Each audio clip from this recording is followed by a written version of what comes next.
โดย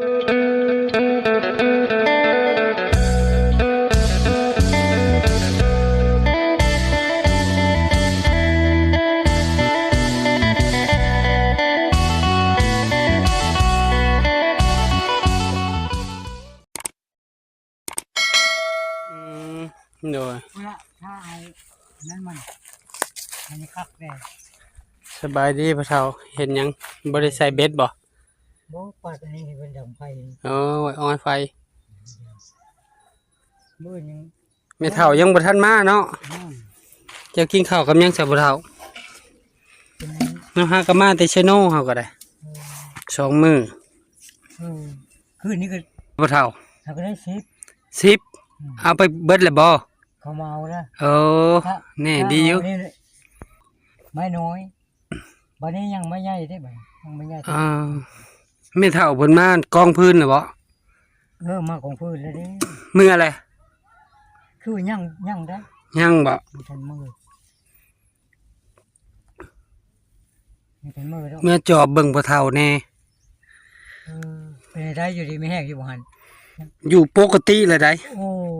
ปกติแหละกินข้าวได้หัวสิอีกสิอ้อยพี่เป็นนั่นเนาะห้องอยู่พี่พัดอยู่พูนตุ้ยพี่ดีงามกินเลยก็นอนใครได้รอดนั่นสิกินเลยนอนแล้วก็บนในห้องปกติแล้วยายบนอยู่แล้วพัดสติขึ้นมาเลยหูจักมัดทั้งห้องทั้งหูอยู่พี่น้องแม่นปกติแหละบ่อยากมาบ่สวรรค์บ่อยู่พูดแล้วอ่ะอยู่พี่อยู่ในแม่เจ้าพี่ว่ะผู้เฒ่าร้ายผู้เฒ่าผู้แก่เขามาลินน้ำอยู่ในเฮือนเขามาลินคู่มือนั่นแหละมันมีหมู่แล้วมันชัดจริงน้อยได้แม่นละติดได้ใจชัดจริงน้อยได้ติดเนาะผู้เฒ่าเนาะอยู่พี่บ่มีคนเด้ฉันบ่มีไฟลมบ่มีไฟนั่นก็มันก็อยู่แต่มันติดไม่เฒ่าข้างเฮือนนั่นแหละ100 ปีก็ย่างหันแฮงได้ยังหันได้แล้วก็100ได้แล้วก็ย่างปกติคือก็ไม่เท่าคำนี่ผู้หญิงไม่เท่านั่งสิแล้วก็มานั่งลิ้นน้ำคู่มือได้บ้านไก่กันเคียง100 ปี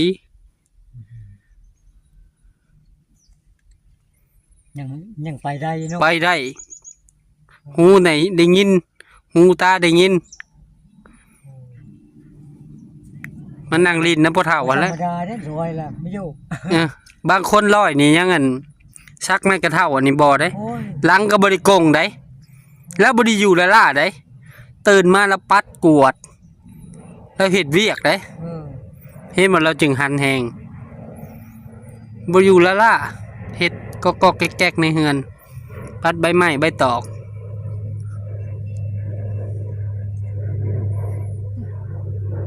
นี่พอแห้งลูกลายแล้วจังเลนหลอด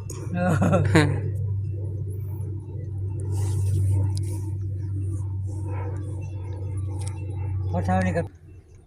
เครื่องบินยนต์ภาษาลาวเพิ่นยนต์ก็เลยย่างมาจอบเมียเฮากำลังสิออกเมื่อหายมากระทันแล้วนี่เฮากระเผาเฮือนอ้ายแล้วทอนเงินอ้ายเอ้ยทอนเงินให้เมื่อเฮ็ดทนครัวดอกเมื่อเทพื้นซื่อพอเฮือนนี่แม่ก็ยังบ่ทันแล้วคักเด้ยังทนครัวมื้อนี้เทคาน2คานมื้ออื่นก็เทอีก2คานแล้วก็มื้ออีกเทคานกลางคานนึงมื้อรุ่นก็เทพื้นเพิ่นให้เพิ่นก็เก็บ5เก็บ10ไปแหละผู้ใดก็เลยเฮาเมื่อเทพื้นให้เทพื้นเฮือนครัวพอได้ให้พ่อเฒ่าเพิ่นนอนเย็นน่ะนะนอนเย็นทางหลังบ้านแน่ให้ตาเบาจะมั่มคนหลายบักโน่ก็บ่อยากมาเด็กน้อยก็หลายซีโนมันหมอตลาดเด้หมอตลาดจีนโลดหลายแล้วมันผู้หมู่หลายเยอะย่างข้ามมาก็แม่นตลาดโลดพ่อเฒ่าโรงเรียนขับขี่เจ้าฮู้จักบ่อยู่ทางเบิ่งขายรถไถนี่เนาะแม่นซอยนั่นแล้วซอยนั่นแล้วเจ้าชื่อในหันบ่รถไถบ่แล้วอยู่พุ่นเมืองใหม่พุ่นข เขาไปมืดไปแล้ว เข้าเมื่อเตเชโนพี่แหละ มืดเซโน่หมดแล้ว คือว่าเจ้าได้เขียดได้หยังพอได้เป็นใส่ บ่ได้คุย ได้หยังกินแรงเจ้ามีหยังเขากิน มื้อนี้นั้นเขา เขายังให้ ส่งเสียแห้งส่งให้ ซีนแห้ง แห้งจักแม่เป็นพระมาตะบานโอ้ย โอ้แม่เมียเพิ่นนั่น แม่นะ เออแม่แฟนน้องทงฝากซีนมาให้ ลูกเขย โอ้ทั้งปลาทั้งนั้นได้เขาพระ เบาะ อืม เออ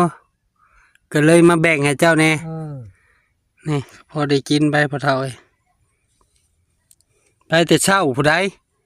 ตื่นมาแต่ดึก เออตื่นมาก็ไปรถ ไป เนาะ 5 โมงตกแรง3-4 โมงเขาก็มาให้เมียไปขายเครื่อง พอได้ตื่มกันอ้ายก็เขาก็ยังลำบากคือกันนั่นแหละเพิ่นก็เก็บ5เก็บ10อ้ายกับเอื้อยไผ่เพิ่นซอย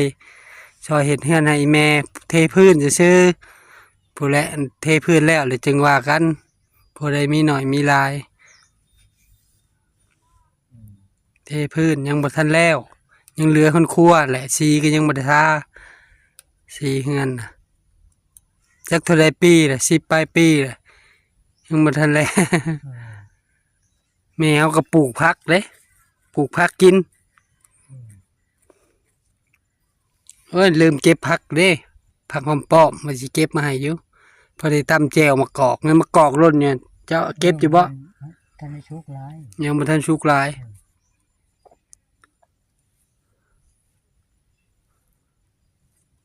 โอ้เฉพาะจะม้อยมือเซโน่พุ่น เมื่อซิโนอะ เอา ที่ ไปทางใดก็จะเข้าคือย่าง มาแล้วก็ซั่นน่ะอยู่ฮ้อนเนาะเอ้าได้มื้อนี่บ่มีลม เอา เอ้า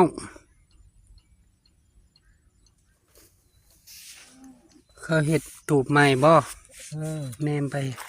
ไม่ช้าๆตรงนี้แหละ3 เมตร 4 เมตรหูแป้นเหรอวะ อ้าวโอ้แม่เฒ่าน่ะมากองพื้นแล้วเนาะ มากองขึ้น นอนอยู่พี่บ่ลื่นเมื่อ จักมากองอย่างนี้ละมือได้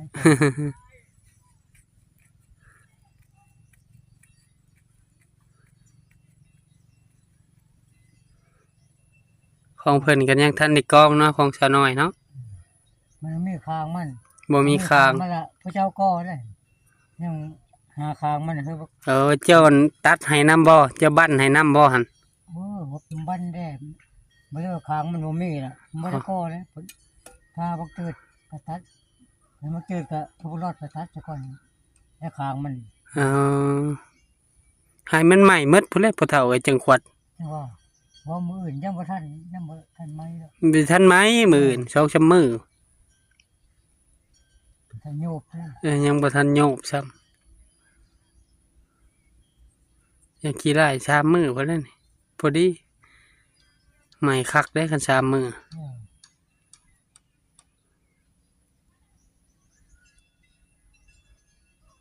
แดดแรงเยอะเยอะวันเอาแดด เอาไปกินต้มหมี่แล้วก็ต้มมาม่าต้มหมี่ไปใจสิกินหยังมันหอมแล้วกินหยังก็บ่แซ่บนอนก็รับๆตื่น ย่ามนี้มัน ๆเมื่อคืนนี่ก็มาเห่าแท้เห่าว่าลูกมาเบิ่ง จักมันเฮาชาวโน่ 12 โมงได้ยินบ่พ่อเฒ่ากะ มันนอนรับมื้อสองคืนเฮาคนเนี่ย เห่าคนแหละ บักนั้นมันอยู่ใส่ก็บักโคบักจืดนี่ เดี๋ยวอยู่ในแคมป์อยู่ในแคมป์นี่ แคมนี่บ่ย่างมานี่นี่ก็ย่างไปย่างมา ปฏิโทแม่เฒ่าเฮ็ดหยังคือแบกไม้ใหญ่แท้โตมาเฮาสิจับให้มานักบ่หั่นนักอยู่บ่แน่มาเฮาสิถือไปให้ ไปดีเนาะพี่น้องเนาะมื้อนี้ก็เก็บถ่านเนาะ สบายดีน้องสาวปะนาง สบายดีบ้าน ป้าฐานเจ้าคืองามแท้งามคือคนแท้นี่ อ้าว ฮะจะงามคือคนนี่แหละเนาะหา น้องสาวเพิ่นมาเก็บซอย เลยค่ะเช้าช้าเก็บซอยได้เลยนะพี่น้องเมื่อรถบ่มีไฟนี่ โอ้รถตาบ่ไฟขาดบ่ มอเตอร์ไซค์บ่ไม่เท่าก็แบกขึ้นรถใหญ่ได้ละ พุ่น ไปเอารถไม่เท่าสู้สู้ไม่เท่าสู้ ไม่เท่าโอ้ ฮะโอ้เจ้าบ่นี่คือผีไทยไง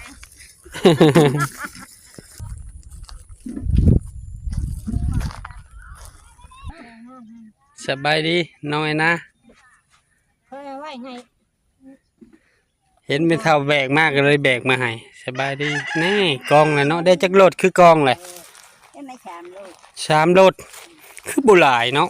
ไม่ได้จ้ะมีพ่อจ้ะ บ่พอซ้ำ เอาอีกรถนึง 4รถ3รถไม่น้อยยังอยู่เด้ ก็ยังยัง เซมไทย มันนี่มันทันได้ทุก นอนพี่บ่ไม่เท่ามานอนพี่บ่ บ่แดดนี่สิมือ มีแต่แอนนานอนพี่ เพิ่นเทิงคนค่ะเด้เพิ่นใช้ลงสิให้ตายลง เองจะมีพ่อคือมันโตใช่ไหม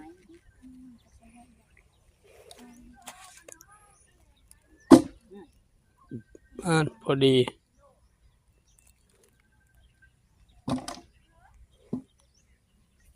สู้ไปจัดพ่อมาอยู่ ไม่น้อยเนาะมาแซมซะเนาะ นอนในเขต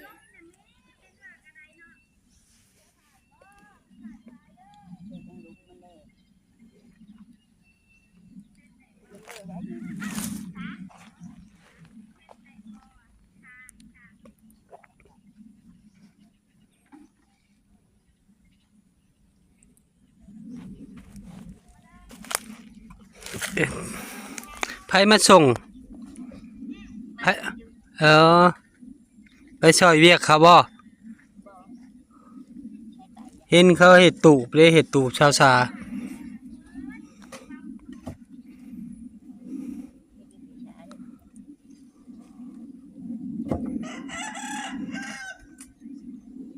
บ่ลมใครแน่ฮ้อนมื้อนี่แดดคักฮ้อน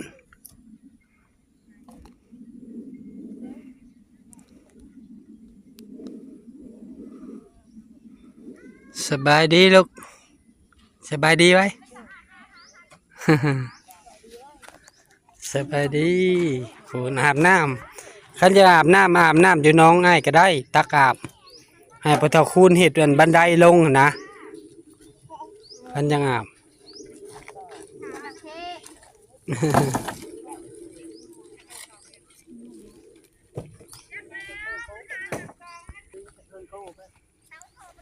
มันคั่วอีแม่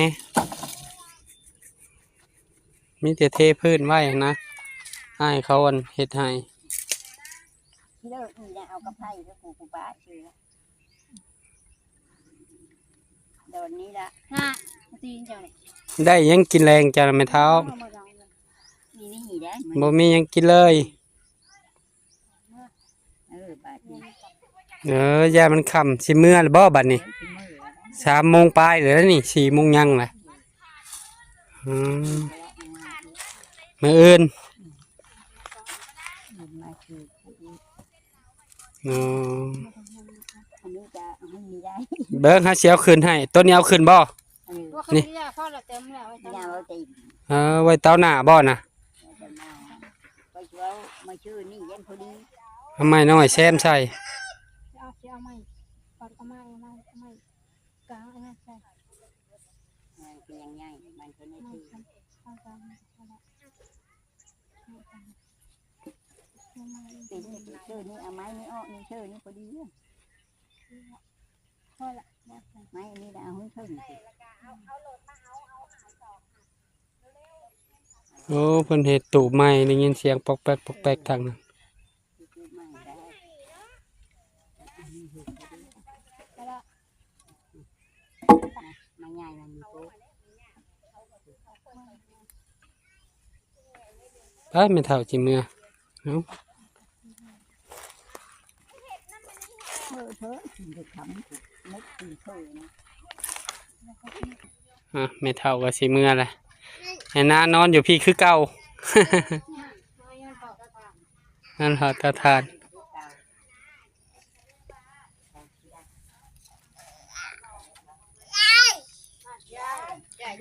เอาเอิ้นเป็นเลยเนาะยายคำเอิ้นดูยายคำเอิ้นดู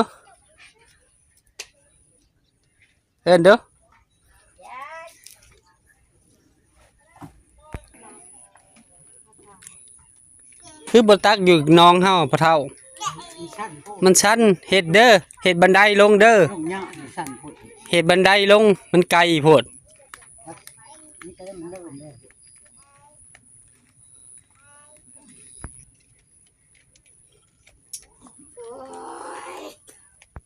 นั่นไงจบอีได้อะไรประเภท แอนนาได้หนึ่งเข่าวหรือบ่แอนนาสิกลับเลยบ่ไม่เท่า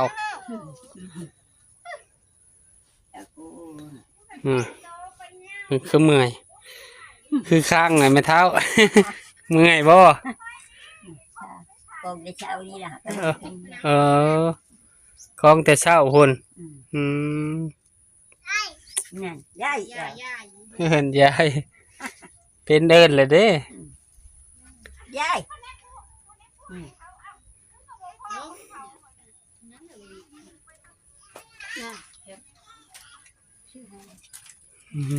สักเครื่อง ย่าย ได้มืออื้อไหมใช่ไหมเท่า โอ้ยคือตั้งแต่นั่น ชวนแหละจงไว้ ยังถุยและยังลุยนึง บ่ จงไว้ เห็ดน้ำหวานบ่ไม่เท่า ต้มกินน้ำมัน ต้มใส่ข้าวก็ได้เนาะ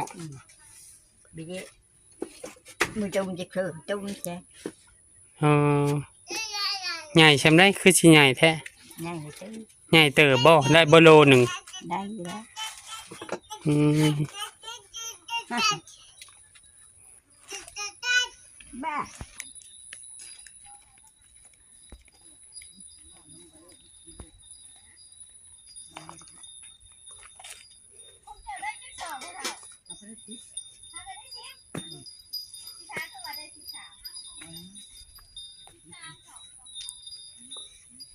เท่าเป็นหาบน้ำหาบบ่เป็นนี่ก็เหี่ยบ่ได้เนาะพ่อเฒ่าเนาะ không cần hết คัน rồi คันหาบบ่เป็นนี่เหี่ยบ่ได้นี่ không dạo hết rồi คันแนวแข็งนี่ก็บ่ได้เนาะเหี่ยหมดบ่แม่นเฒ่าคันแนวแข็งนี่เฮ็ดยกๆ có bị chơi là ao mày hành จักเว้ย ao mày เอาน้องไหม่ลูก ao đây mình phải chút nắm mà cúc chút hành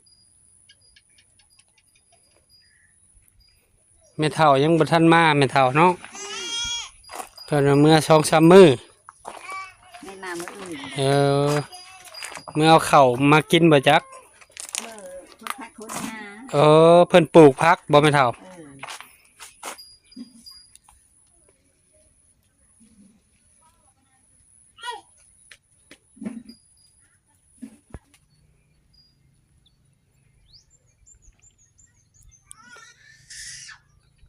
ข้างนี่หาใหม่แล้วบ่เท่าข้างนี่เนาะ ลงแล้วเหลือแต่ข้างนั่น khang mình lụng lên sang khang đi nữa อ๋อ khang này mấy nói lại khang này mấy nhảy โดย mình nhàn mấy khang này mấy nói lại thế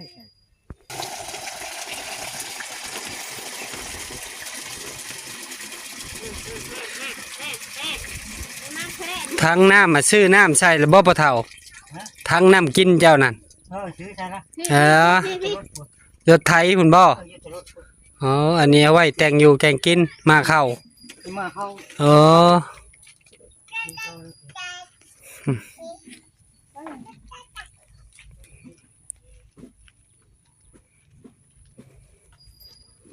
คอยขำลงแรงแล้วพ่อแม่พี่น้อง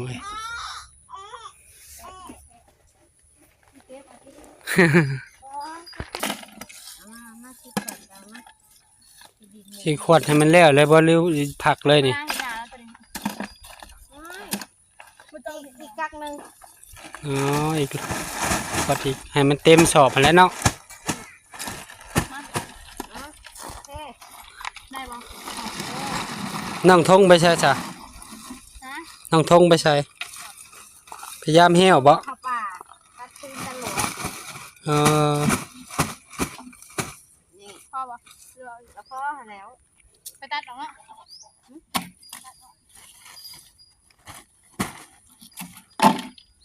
จะตื่นมาทันได้ทำ 2 4 6 3 7 11 สอบ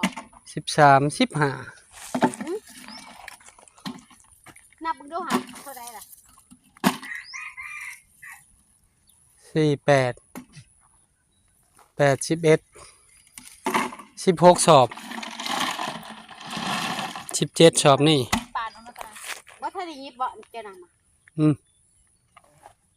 17แล้วนอนเนี่ย ได้อยู่ดอกสปายไปนะ เอ้ยนี่ก็ได้เกือบ10พุ่นน่ะ ฮะหอดชิปบ่ตัวบ่หอดเวลาบ่หอด บ่ฮอดบ่ ประมาณหา6 สอบ 7 สอบนั่นแหละแค่นั้นเราแบบหลายๆเด้ แต่เดือเทื่อได้ได้สำนะคันใหม่ใหญ่ดิ บ่เด้เจ้าก็เบิ่งนี่พี่อยู่พี่ อันนี้หันตีนี่สิ เออ สิเอาบ่หน้ามันที่จะไปให้นี่เดี๋ยวเป็นหนึ่งคนใส่กระคุกไปก่อน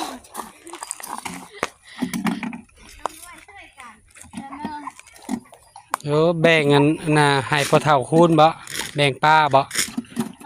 เจ้าแม่พากมาแต่บ้านบ่เออหมูป่าบ่หรือมีหยัง หมูแหละโอ้ยสินหมูซื้อมาเห็ดนี่นะ เออเฮ็ดชิ้นแห้งอ๋อ เดี๋ยวให้ผู้เฒ่าเขาได้ อืม อันนี้มันยังเป็นไข่อยู่ปะนางมันยังอุ่นอยู่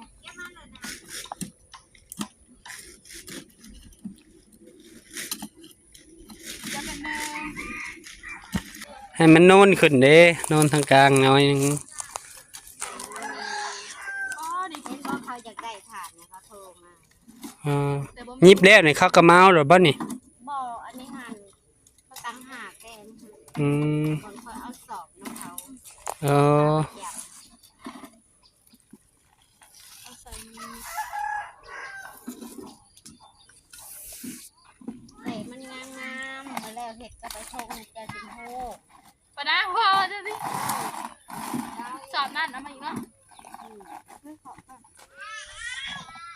อีสอนเนี่ยที่เห็ดไห้เนาะ แม่น เป็นหน่อยเจ้าของเห็ดไปเด้อบ่ โอ้ยเผาเองก็ได้เลยทิศหนึ่งก็ได้ล้านหนึ่งเลยคันเห็ดเตาใหญ่ทิศละล้านก็ได้เลยเนาะปะนาง ป้าน่ะ นี่ใช้เตาเจ้า ป้าหาไข่แตกกิน บอนนั่นนะผู้บอนนั่นยายจ่อยเห็ดแต่เก่าหันเพิ่นย่าอะไรแม่นบ่บ่ไหวเนาะ เอาไว้ ของเพิ่นบ่เคยเห็ดเด้ โอ้ยข้าวจ่อยกับที่ข้าวจ่อยฮะอันนี้คือการได้เสร็จทั้งแหล่จ้ะ โอ้ยทงเห็ดมาแต่น้อยจนใหญ่ พวกมันเป็น เออ ได้อยู่ดอกได้เท่าละ10สอบก็ได้แล้วได้400,000 15สอบก็ได้แล้ว20สอบซ้ำขี้เลื่อยเฮา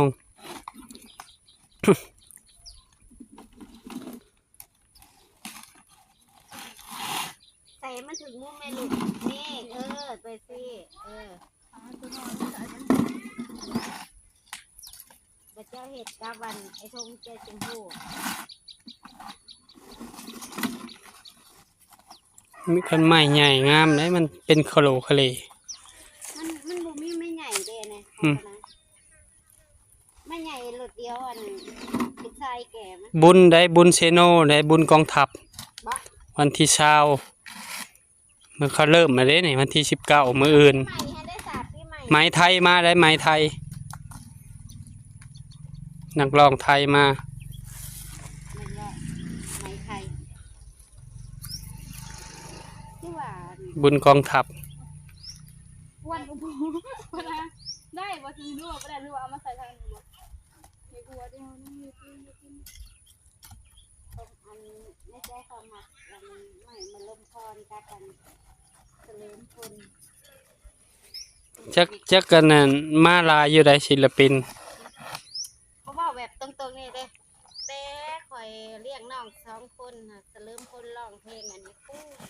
ก็ได้ขอยก็ซึ้งกูให้เอ้าเนาะเราร้องเพลงว่ามีน้องอยู่2คนอะไรปู้ทั้งบ่ได้ขอยก็นั่งให้อยู่ว่าน่ะก็ชีวิตเจ้าของ ฝากพ่อๆแม่ๆเป็นกำลังใจให้ป้านางและน้องสาในเด้อไม่เท่าคำบ่เท่าคูณสาวน้อยเนาะคนอยู่ในที่นี่หมดทุกคนเลยเนาะโดยมาฮอดนี้ฝากพ่อๆแม่ๆเป็นกำลังใจให้ครอบครัวบ่าวจะมั่มกดติดตามบ่าวจะมั่มกดไลค์กดแชร์อย่าลืมกดกระดิ่งเพื่อบ่พลาดคลิปใหม่ๆของบ่าวจะมั่ม มาทำอะไร มาฮอดนี้บ่าวจะมั่มก็ขอบุญขอบคุณพ่อๆแม่ๆ FC ทุกท่านที่เบิ่งคลิปบ่าวจะมั่มแต่ต้นจนจบโดยบ่ข้ามโฆษณาเพื่อเป็นกำลังใจ ให้บ่าวจะมั่มเฮ็ดคลิปใหม่ๆออกมาให้พ่อแม่พี่น้องได้รับได้ชมขอให้พ่อแม่ FC ทุกท่านจงมีสุขภาพร่างกายแข็งแรง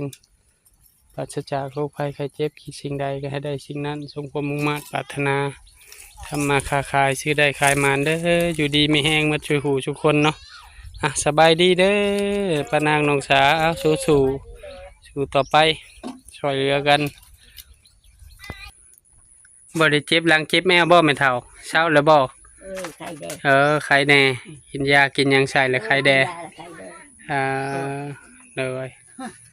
นั่งจังหน่อยพอแล้วจังเมื่อเนาะ เป็นยังไงก็ พักผ่อนจังหน่อยหน่อยนึง ก่อนเนี่ย เลยเสียงปากก็จนเผาเนาะ